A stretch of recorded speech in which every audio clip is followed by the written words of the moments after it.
Would you believe me if I told you there's a new way to make money with sports betting, and it's got nothing to do with hype? See, here's what most bettors never stop to consider. You're not the problem. The sports books are. They've built an entire system around your blind spots, nudging you into the same mistakes over and over again. I know because I've been there, chasing losses and burning bankrolls. Eventually I figured out what works.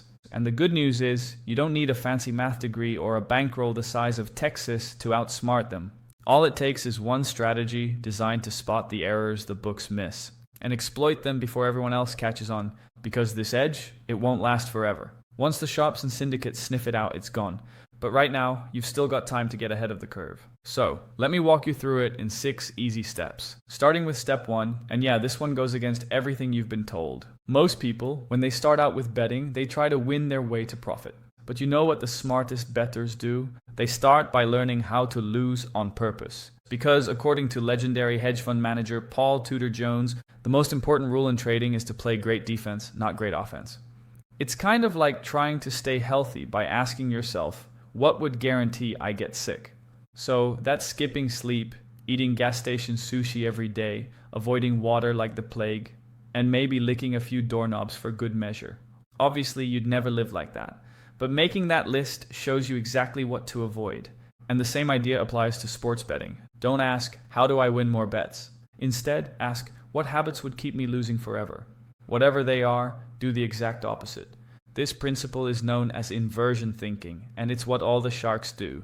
They eliminate losing behaviors first. They don't chase losses or wager half their bankroll. They also don't join crappy Discord servers and copy pics from fake gurus with anime profile pictures. And once you cut out all the losing habits, you're left with behaviors that make you a profitable bettor. If you want to know how I did it, here's a step-by-step blueprint that shows exactly how I made my first $1,000. It's a system you can steal so you can find sharp bets on your own and stop relying on luck. So if you're tired of losing money every week, hit the link in the description and grab it. It's free. Now, moving on to step 2. And this is probably one of the dumbest mistakes you can make, because it can look harmless until you realize it's been killing your profits this whole time. And yes, I'm talking about parlays. But funny enough, if every leg of your parlay is positive EV, the expected value actually compounds. So instead of a 5% edge with a single bet, a well-built EV parlay can have a 15 to 20% edge. Because of this, one of my coaching clients was certain that stacking positive EV parlays was the best strategy.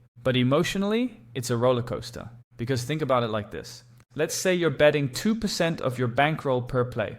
A typical 12-game losing streak wipes out 24%. And with a little bad luck, you could lose 40 to 50%. So here's what I recommend. First, stick to flat betting as your default. Then, if you still want to do parlays, cap it around plus 300 max. And only play when the bets actually correlate. Like betting on a team to win big and also betting on the same game to go over the total points.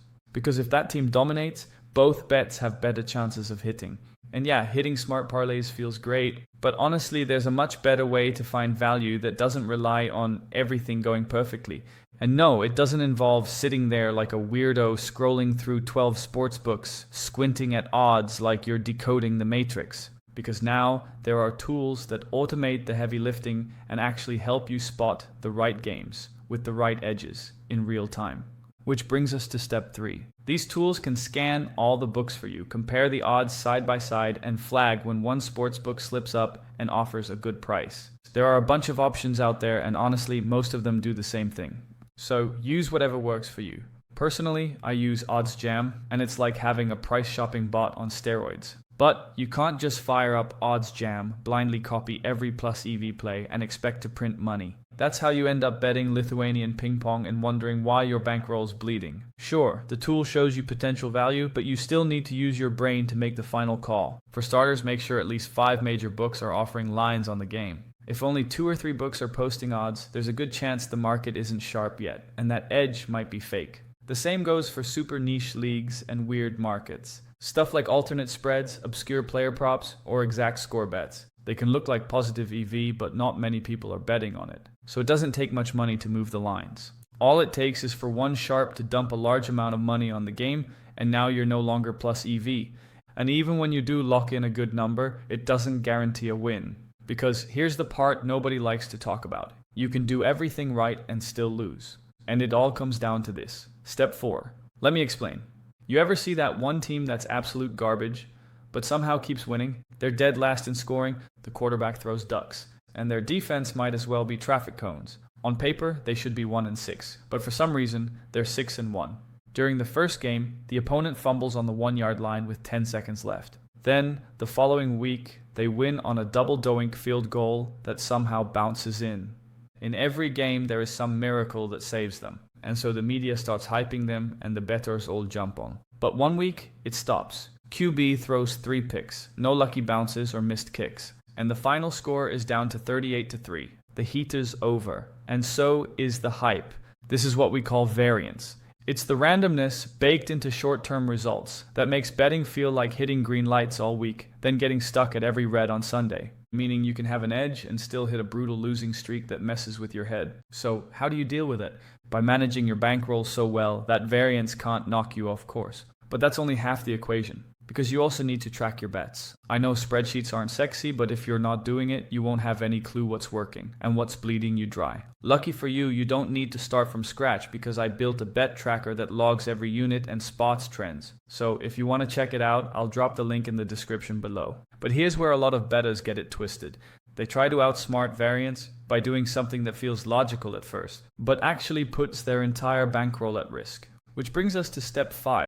I remember one night I lost a couple bets early in the day and thought, alright, I'll just win it back real quick. Then I remembered some guy online talking about the martingale strategy. You know, the mindset that you can't lose if you just keep doubling. So I doubled, and then doubled again. Next thing you know, I'm 5 bets deep into Brazilian second division football, praying for a corner kick like a degenerate. And you probably know what happened after that. I didn't win it back. So if you don't want to fall into the same trap as me, here's what you do. Set a hard daily loss cap. For me, it's 3 units. And if you hit it, put a hard stop to it. No doubling. None of that, I'll just get it back real quick. BS. Because if you want to win long term, you've got to protect the bankroll, even from yourself. And that's where this next step comes in. It's what the top 1% of bettors use to balance risk and reward with surgical precision. And it's so powerful that it's also what investment funds use to grow their portfolios. It's a formula known as the Kelly criterion, and it basically tells you how much of your bankroll to bet based on 2 things. First is the odds, and secondly, the probability you think you'll win. Alright, so I'm not going to give you a full-blown math lecture like a nerd, but I'll put the formula up on screen if you're interested. And this is what I want you to remember. Kelly helps you figure out how much to bet based on how big your edge is. So if your edge is big, you bet more. And if your edge is small, you bet less. Now, I don't recommend using full Kelly because it can get aggressive fast. So, to put it into perspective, here's an example. Say you're getting plus 100 odds and you believe your true win probability is 60%. Plug that into the formula and Kelly says to bet 20% of your bankroll. Yeah, that's a lot. One bad ref call or one unlucky bounce and you've just nuked a fifth of your bankroll. That's why most sharps don't use full Kelly. They use half Kelly or quarter Kelly to stay in the game long enough for the math to work. So instead of betting 20%, you bet 10% or 5%, which is still too aggressive in my opinion. That's why I like sticking to flat units of 0.5 to 2%. The quarter Kelly usually lands in that range anyway. And it's a lot easier than pulling out a calculator every time I want to place a bet. But even with the perfect bet size, most people still fall into the same pitfalls. Because if you want to win long term, it's not just about the numbers, it's about your habits. So if you really want to understand why most bettors can't make money even when they think they're doing the right things, watch this next video. I studied 1,000 sports bettors, and what I found will change the way you bet.